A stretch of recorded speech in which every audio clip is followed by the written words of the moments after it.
Switzerland की सबसे attractive और फेमस मॉडल को लापता हुए अब काफी दिन हो गए थे, तो उसके पापा ने पुलिस वालों पे सब कुछ ना छोड़कर खुद ही अपनी बेटी को ढूंढने का फैसला लिया। और उसे ढूंढते ढूंढते वो क्रिस्टीना की घर की बेसमेंट में पहुंचे और वहां जो उन्हें मिला वो बहुत हॉरिफाइंग था। एक बड़े से ट्रैश बैग में से कुछ बाल निकले हुए थे और जब उन्होंने उन बालों को खींचा तो साथ में आया उनकी बेटी क्रिस्टीना का कटा हुआ सर। क्रिस्टीना को किसी ने बेरहमी से मारकर उसके टुकड़े टुकड़े करके उसका यूट्रस बाहर निकाल के उसकी बॉडी को एक ब्लेंडर में डाल दिया था। तो कैसे हैं आप सब? I hope 2025 is kind to you so far. Welcome back to Rayu code. और अगर आप नए हैं तो प्लीज चैनल को सब्सक्राइब कर दीजिए। आज का केस है क्रिस्टीना जोक्सोमोविक के ऊपर।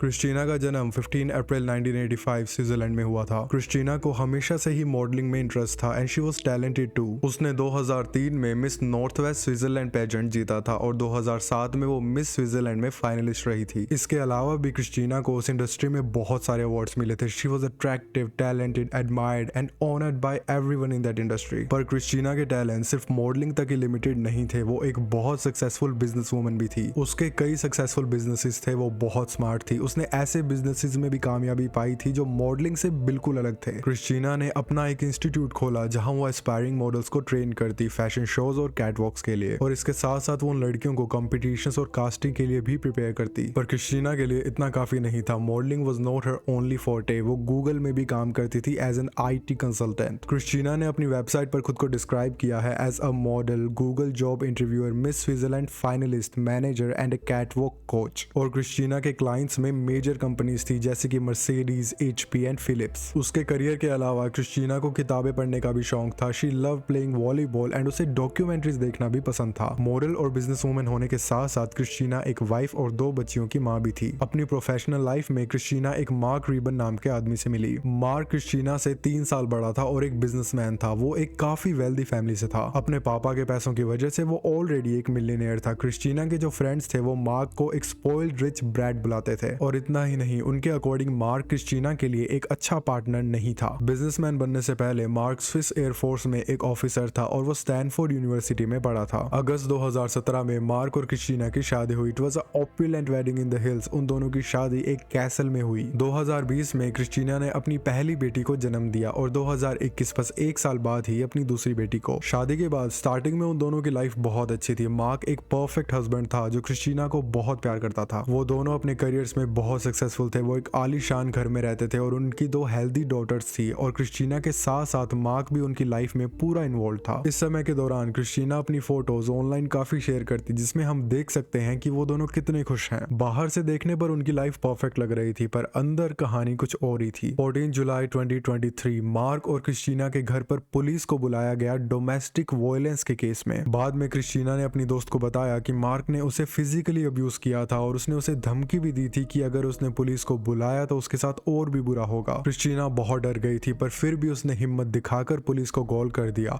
धीरे धीरे उनके घर के बंद दरवाजों के पीछे क्या हो रहा था वो सामने आ रहा था। मार्क ने बहुत कोशिश की दुनिया के सामने एक परफेक्ट हस्बैंड की इमेज क्रिएट करने के लिए, पर धीरे धीरे सबको पता चल रहा था कि mark was far from a perfect anything. इस डोमेस्टिक वायलेंस वाले इंसिडेंट के बावजूद क्रिस्टीना सोशल मीडिया पर उनकी ट्रिप्स और फैमिली की फोटो शेयर करती रही, सबको ये दिखाते हुए कि सब कुछ ठीक है। उसने इंस्टाग्राम पर एक पिक्चर पोस्ट की जहां वो मार्क के साथ एक लेक के पास खड़ी है एक रोमांटिक ट्रिप पर। उस ट्रिप की पिक्चर्स को देखकर ये लगता है कि वो दोनों बहुत खुश हैं। They are deeply in love, पर रियलिटी कुछ और ही थी। उस ट्रिप के दौरान मार्क का एटीट्यूड बहुत खराब था। वहां जाते समय उसने क्रिस्टीना से कहा कि वो बस इंतजार कर रहा है कि कब उन दोनों का झगड़ा हो और कब वो वापस लौटे अपनी बेटियों के पास। और बाद में जब वो एक होटल में डिनर कर रहे थे तो मार्क वहां पे एक दूसरे कपल के साथ काफी रूड हो गया और उनकी इंसल्ट करने लगा बेवजह। और जब क्रिस्टीना ने उसे रुकने के लिए कहा तो वो गुस्से में टेबल से उठा और उसने कहा कि तुम मुझे मत बताओ कि मैं क्या और क्या नहीं कर सकता। और इतना बोलकर वो क्रिस्टीन को अकेला उस होटल में छोड़कर वहां से चला गया। और ये एक लौता इंसिडेंट नहीं था। उनके रिलेशनशिप में ऐसी सिचुएशंस बढ़ती जा रही थी पर क्रिस्टीना ने उनके बारे में किसी को नहीं बताया, इवन अपने पेरेंट्स को भी नहीं। और सबको ये लगता रहा कि उन दोनों का रिलेशनशिप परफेक्ट है। फरवरी 2024 क्रिस्टीना के पेरेंट्स काफी दिनों से उसे कांटेक्ट करने की कोशिश कर रहे थे पर उसकी तरफ से कोई भी जवाब नहीं आ रहा था, जिसकी वजह से उसके पेरेंट्स को काफी फिक्र होने लगी। क्रिस्टीना क्रिस्टीना हमेशा से ही अपनी फैमिली के बहुत करीब थी और वो रेगुलरली उनसे बात करती, तो उसका यूं अचानक चुप हो जाना उसके पेरेंट्स के लिए बहुत अजीब था। एक दिन क्रिस्टीना के पापा को उनके ग्रैंड चिल्ड्रन यानी क्रिस्टीना और मार्क की बेटियों के स्कूल से कॉल आया और स्कूल वालों ने उन्हें इन्फॉर्म किया कि क्रिस्टीना अभी तक अपने बच्चों को स्कूल से पिकअप करने नहीं आई। तो क्रिस्टीना के पापा ने मार्क को कॉल किया और मार्क ने उनसे कहा कि वो भी क्रिस्टीना से कांटेक्ट नहीं कर पा रहा। उसने ये भी कहा कि क्रिस्टीना ऐसा बहुत बार करती है, वो बिना बताए कहीं चली जाती है और वो कहाँ जाती है, कब लौटेगी, वो ये भी नहीं बताती। मार्क ने कहा कि टेंशन लेने वाली कोई बात नहीं है, ये बस उन्हीं इंसिडेंट्स में से एक होगा और वो जल्द ही वापस लौट आएगी। क्रिस्टीना के फादर अपनी ग्रैंड डॉटर्स को स्कूल से पिकअप करके मार्क और क्रिस्टीना के घर पे ले गए। उन्होंने वहां दोनों बच्चों को सुला दिया और फिर वो घर में इधर उधर तलाशी करने लगे, इस उम्मीद में कि उन्हें शायद वहां कोई क्लू मिल जाए जिससे उन्हें पता चल सके कि उनकी बेटी क्रिस्टीना कहाँ है। पर अनफॉर्चुनेटली उन्हें वहां कुछ भी नहीं मिला और वो अपने घर वापस लौट गए। उन्होंने सोचा कि शायद क्रिस्टीना को थोड़ा टाइम चाहिए होगा अपने पर्सनल मैटर सॉल्व करने के लिए और वो जल्द ही लौट आएगी। दिन बीतते गए पर क्रिस्टीना अभी तक घर वापस नहीं आई थी। उसके पेरेंट्स को अब बहुत फिक्र होने लगी थी। वो इस बात से भी हैरान थे कि मार्क बहुत ही काम था, वो क्रिस्टीना को लेकर बिल्कुल भी टेंशन में नहीं था। वो बस अपने बच्चों का ख्याल रख रहा था और कह रहा था कि ये सब क्रिस्टीना के लिए बिल्कुल नॉर्मल है। पर क्रिस्टीना के पेरेंट्स को ये पता था कि ये सब सच नहीं है। वो रेगुलरली क्रिस्टीना से बात करते थे और उसने ऐसा पहले कभी नहीं किया था। 13 फरवरी 2024 को क्रिस्टीना के पापा वापस मार्क के पास जाते हैं उनके घर में। वो वहाँ काफी घंटे बिताते हैं और अपनी ग्रैंड डॉटर्स और मार्क के साथ लंच भी करते हैं। लंच के दौरान भी मार्क यही कह रहा था कि उसे बिल्कुल भी आइडिया नहीं है कि उसकी वाइफ कहाँ पे है। वापस जाने से पहले क्रिस्टीना के पापा ने सोचा कि क्यों ना घर की एक और बार तलाशी ली जाए। जैसा कि मैंने बताया कि क्रिस्टीना और मार्क का घर बहुत बड़ा था, तो कोई साइन, कोई क्लू ढूंढना इतना आसान नहीं था। ढूंढते ढूंढते जब वो घर से बाहर आए तो घर के एंड में बेसमेंट में एक लॉन्ड्री रूम था। तो उन्होंने सोचा कि वापस जाने से पहले क्यों ना एक बार इसे भी चेक कर लिया जाए। जब वो उस रूम के अंदर गए तो वहां उन्हें बड़े बड़े ट्रैश बैग पड़े हुए मिले। इस मोमेंट पर क्रिस्टीना के पापा थोड़े एंग्शियस हो गए और जैसे ही उन बैग्स को चेक करने के लिए वो आगे बढ़े तो उन्होंने नोटिस किया कि एक बैग में से कुछ ब्लॉन्ड हेयर बाहर निकले हुए हैं। जब उन्होंने उस बैग के अंदर देखा तो उस बैग के अंदर उनकी बेटी क्रिस्टीना का कटा हुआ सर था। वो हॉरिफाइंग साइट देखकर वो बहुत डर गए और चिल्लाते हुए घर से बाहर भाग गए। रोड के बीच में जाकर उन्होंने एक जाती हुई कार को रोका और इमीडिएटली पुलिस को कॉल कर दिया। I can't even imagine Christina के फादर पर क्या बीती होगी जब उन्होंने अपनी ही बेटी को उस हालत में देखा होगा। एंड आई एम ग्लैड कि उस रूम के अंदर वो हॉरर्स देखते ही वो बाहर भाग गए और उन्होंने गुस्से में आकर अंदर जाकर मार्क को कन्फ्रंट नहीं किया, क्योंकि हु नोस अगर वो पुलिस को कॉल करने की जगह अंदर जाते तो उनके साथ क्या होता। थोड़ी ही देर में पुलिस ऑफिसर्स वहां पर पहुंच गए और जो हॉरर्स उन्होंने उस रूम में देखे उसके लिए वो बिल्कुल भी तैयार नहीं थे। ये बात अब साफ थी कि क्रिस्टीना इस दुनिया में नहीं रही। उसे मारकर किसी ने उसकी बॉडी के टुकड़े टुकड़े कर दिए हैं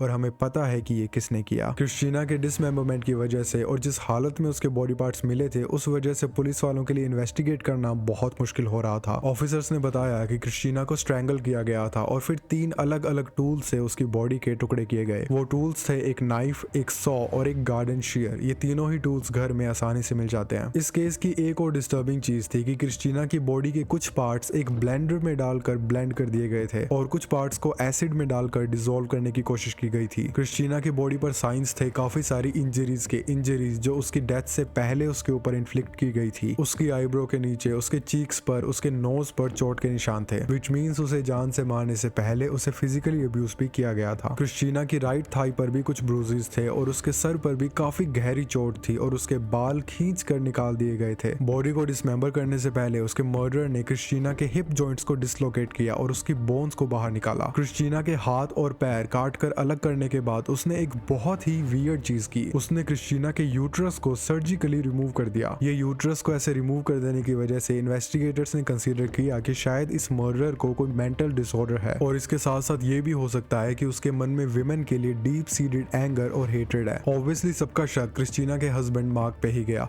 जब पुलिस वाले उसे अरेस्ट करके घर से बाहर ले जा रहे थे तो उसने मेनेसिंगली क्रिस्टीना के फादर को कहा कि अगर वो उसके घर पे इतने समय नहीं रुकते और जल्दी चले जाते तो ये बॉडी कभी नहीं मिलती और सबके लिए अच्छा होता। अरेस्ट के दौरान मार्क ने किसी भी तरह के इमोशंस नहीं दिखाए। He wasn't angry, he wasn't crying. उसके मन में जरा भी अफसोस नहीं था। इंटेरोगेशन के दौरान मार्क ने इमीडिएटली एक्सेप्ट कर लिया कि क्रिस्टीना की बॉडी को उसने ही डिसमेंबर किया है, पर उसने ये एक्सेप्ट नहीं किया कि ये मर्डर उसने किया है। मार्क ने बताया कि कुछ दिन पहले जब वो अपना काम करके घर वापस आया तो क्रिस्टीना उसे सीढ़ियों के नीचे पड़ी हुई मिली। जब उसे रियलाइज हुआ कि क्रिस्टीना मर चुकी है तब वो डर गया। उसे लगा कि पुलिस उसी पर शक करेगी, तो इसीलिए उसने सोचा कि वो उस बॉडी को अपनी वाइफ की डेड बॉडी को डिस्पोज कर दे और सबको ये कहे कि वो कहीं भाग गई है। मार्क की ये स्टेटमेंट बहुत सस्पिशियस थी। आई मीन ऐसी बात नहीं है कि ये हो नहीं सकता या ऐसा पहले कभी हुआ नहीं है। बहुत से लोगों ने बॉडीज डिस्पोज करने की कोशिश की है क्योंकि उन्हें ये लगता है कि उस मर्डर का इल्जाम उन पे लग जाएगा जबकि उन्होंने कुछ किया भी नहीं। पर मार्क के केस में ये हाईली अनलाइकली था। एक लविंग हस्बैंड अपनी वाइफ के मरने के बाद उसकी बॉडी को इतने हॉरेंडसली क्यों ट्रीट करेगा। और मेडिकल एक्सपर्ट्स ने बताया था कि क्रिस्टीना की मौत स्ट्रैंगुलेशन की वजह से हुई थी।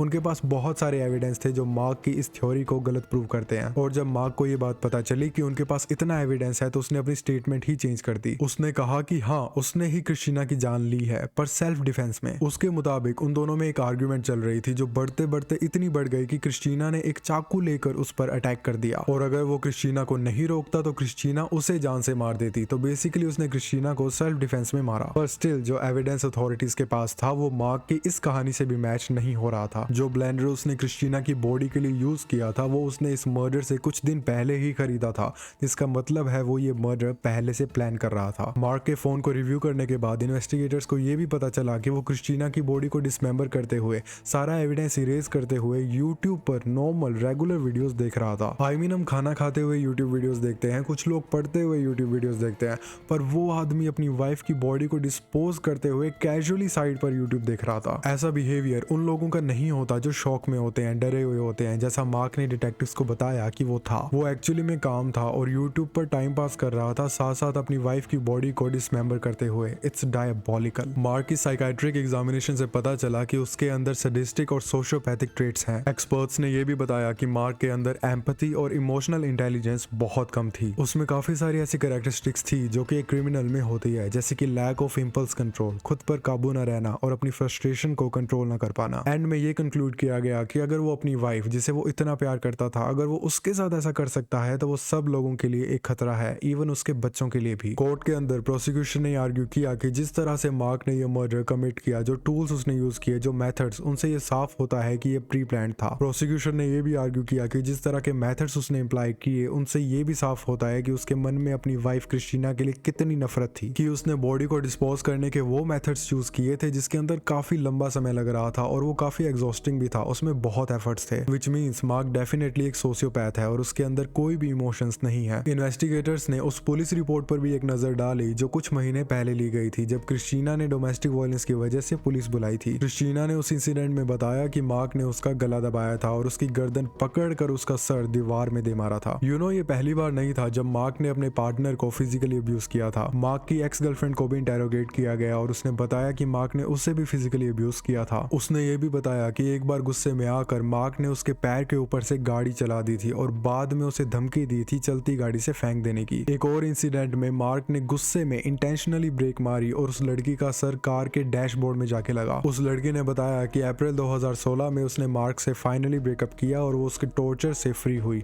और ये ब्रेकअप क्रिस्टीना और मार्क की शादी से 1 साल पहले था। क्रिस्टीना की क्लोज फ्रेंड्स की टेस्टिमनी से भी मार्क और क्रिस्टीना के रिलेशनशिप के काफी राज सामने आए। उसने अपनी एक दोस्त को बताया था कि उनकी पहली बेटी के जन्म के बाद मार्क और क्रिस्टीना का रिलेशन बिगड़ने लगा था। उस समय उसकी फ्रेंड्स ने सोचा कि इट्स नॉर्मल, शादी में उतार चढ़ाव तो आते ही रहते हैं, पर उन्हें ये नहीं पता था कि मार्क इतना नीचे गिर सकता है, वो इतना घिनौना क्राइम कर देगा। क्रिस्टीना ने अपनी फ्रेंड्स को ये भी बताया कि उनका रिलेशनशिप बिगड़ता जा रहा था, दे वर ग्रोइंग अपार्ट, तो उन्होंने कपल्स थेरेपी के लिए भी साइन अप किया। पर मार्क ने उन थेरेपी सेशंस को ज्यादा सीरियसली नहीं लिया। वो कभी तो थेरेपी से जल्दी निकल जाता और कभी आता ही नहीं। क्रिस्टीना ने बताया कि मार्क अल्कोहल कंज्यूम करने लग गया था और उसने उसे एक बार बेसमेंट में वीड स्मोक करते हुए भी पकड़ा। क्रिस्टीना ने यह भी बताया कि वो अब इस रिलेशनशिप से तंग हो गई थी और वो डाइवोर्स प्लान कर रही थी। उसने अपने लॉयर से भी कंसल्ट कर लिया था। मार्क की फैमिली बहुत वेल्दी थी तो क्रिस्टीना को इस बात का डर था कि वो उसे नुकसान पहुंचाने की कोशिश ना करें या फिर डाइवोर्स के दौरान वो उसके बच्चों को उसके अगेंस्ट ना कर दें और something of that sort. On the topic of their kids, mark का अपने दोनों बच्चों के साथ बहुत अनहेल्दी रिलेशन था। वो ऑब्सेस्ड था दुनिया को ये दिखाने के लिए कि वो एक परफेक्ट फादर है, उसकी एक परफेक्ट फैमिली है और सबसे वर्स्ट उसकी डॉटर्स परफेक्ट है। वो अपनी दोनों बेटियों को किसी प्रोजेक्ट की तरह ट्रीट कर रहा था। वो बहुत स्ट्रिक्ट था उनके साथ। वो उनकी सारी एक्टिविटीज कंट्रोल करने लगा था। वो उनके आउटफिट्स तक कंट्रोल करता था और चाहता था कि वो दोनों एकदम परफेक्ट हो। और क्रिस्टीना जो थी वो बच्चों को बच्चों की तरह ही ट्रीट कर रही थी। You should let them flourish, इतना कंट्रोलिंग नहीं होना चाहिए। तो वो कहीं ना कहीं मार्क के उस परफेक्ट प्रोजेक्ट के रास्ते में थी। क्रिस्टीना अब इस दुनिया में नहीं रही थी और मार्क को अरेस्ट कर लिया गया था, तो उन बच्चों को क्रिस्टीना की फैमिली को सौंप दिया गया। मार्क की डिफेंस टीम उसे प्रिजन से बचाने के लिए आर्ग्यू कर रही है कि मार्क इज इनसेन,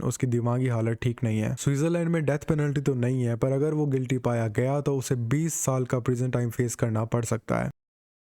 अगर आपको मेरी नरेशन पसंद आई हो तो प्लीज़ इस वीडियो को लाइक एंड शेयर ज़रूर करना और कमेंट सेक्शन में मुझे अपने थॉट्स ज़रूर बताना। इस चैनल को सब्सक्राइब कर देना और मैं आपसे मिलता हूँ अगली बार एक नए केस के साथ।